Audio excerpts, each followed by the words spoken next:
নমস্কার বন্ধুরা। ভারতবর্ষের প্রাচীন ভূমিতে যেখানে মহাভারতের মহাকাব্যিক কাহিনীগুলি প্রকাশিত হয়েছিল, সেখানে অতুলনীয় সৌন্দর্য, বুদ্ধিমাত্রা এবং শক্তির একজন মহিলা বাস করতেন। পাণ্ডবদের স্ত্রী দ্রৌপদী। তার জীবন অপরিসীম পরীক্ষা এবং ক্লেশ দ্বারা চিহ্নিত ছিল। সবচেয়ে বেদনাদায়ক একটি পর্ব যেখানে তাকে হস্তিনাপুরের দরবারে অপমান করা হয়েছিল।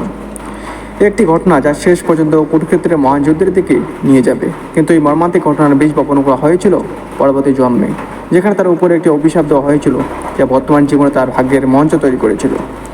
দ্রৌপদীর জন্মের অনেক আগে তিনি মদগল্য নামক এক ঋষির একনিষ্ঠ স্ত্রী নারায়ণী হিসাবে পূর্বের জীবনযাপন করেছিলেন।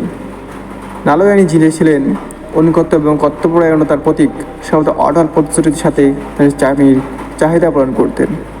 মদগল্যের প্রতি তার ভালোবাসা এতটাই তীব্র ছিল যে তিনি জীবনের প্রতিটি ক্ষেত্রে তার সাথে থাকতে চেয়েছিলেন, সুখে দুঃখে এবং আত্মাত্মিক উত্থানে। মদগল তবে তার আত্মাত্মিক অনুশীলনের উপর গভীরভাবে মনোনিবেশ করেছিলেন এবং প্রায়শই নারায়ণীর মানসিক এবং শারীরিক চাহিদাকে অপেক্ষা করতেন।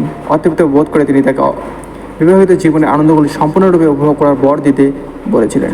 দেশে যদিও প্রাথমিকভাবে অনিচ্ছুক, তার যোগ শক্তি ব্যবহার করে নিজেকে বিভিন্ন রূপে রূপান্তরিত করতে নারায়ণীর ইচ্ছা পূরণ করে, কিন্তু সময়ের সাথে সাথে তার অসন্তুষ্ট হয়ে ওঠে, অনুভব করে যে তার সুখ এখনও সম্পূর্ণ ছিল।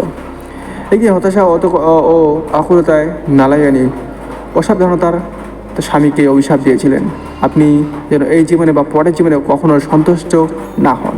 সে তার কোথায় শক্তি বুঝতে না পারে চিৎকার করে বলল, অভিশাপ দুর্বলতার এক মুহূর্তে উচ্চারিত আধ্যাত্মিক অঞ্চল জুড়ে প্রচলিত হয়েছে। গতিশীল ঘটনাগুলির একটি সিরিজ স্থাপন করেছে যা তার পরবর্তী অবতারের দিকে নিয়ে যাবে। তার অভিশাপের ফলস্বরূপ নারায়ণী পঞ্চকালের রাজা ও দ্রৌপদী কন্যা দ্রৌপদী রূপে পুনর্জন্ম লাভ করেন। তার জন্ম ছিল সাধারণ, তিনি একটি বলিদানের আগুন থেকে আবির্ভূত হয়েছিলেন। মহাভারতের মহাকাব্যিক ঘটনাগুলিতে একটি গুরুত্বপূর্ণ ভূমিকা পালন করার জন্য নির্ধারিত ছিল।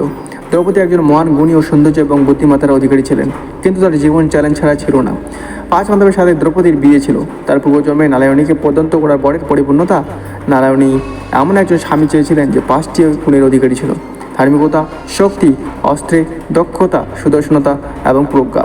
যেহেতু কোনো একক পুরুষ এই সমস্ত গুণাবলী মূর্ত করেননি, তাই তাকে তার পরবর্তী জীবনে 5টি স্বামী দেওয়া হয়েছিল।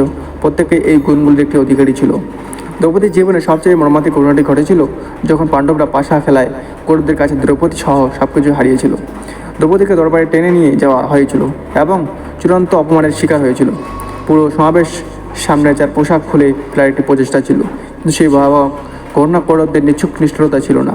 দ্রৌপদী তার স্বামীকে পুনর্জন্মে যে অভিশাপ দিয়েছিলেন তারও প্রকাশ ছিল।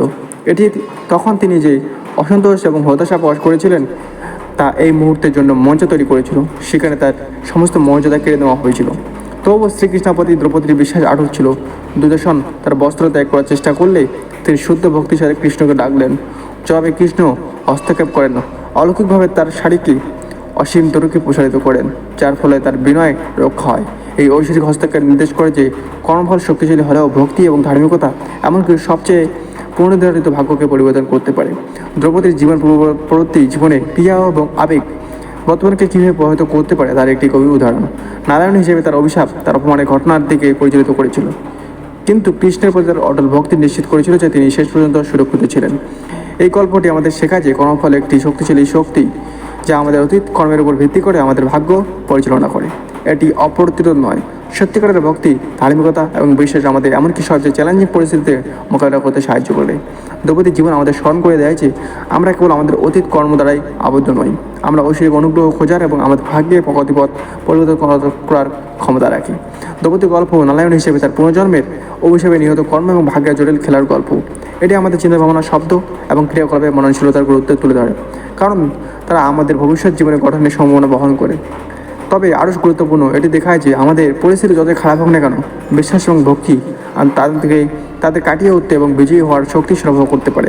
তবে অভিশপ্ত হওয়া থেকে কৃষ্ণের কৃপায় সুরক্ষা খোঁজার যাত্রা একটি নিরন্তর অনুশীলন হিসেবে কাজ করে, যে আমরা জীবনে পরীক্ষা মুখোমুখি হতে পারি। ধার্মিকতা, ভক্তির পথ সর্বদা আমাদের মুক্তির দিকে নিয়ে যাবে। সো বন্ধুরা, এরকম অবশ্যই চ্যানেল সাবস্ক্রাইব করে পাশে থাকুন। জয় হিন্দ, বন্দে মাতরম, জয়।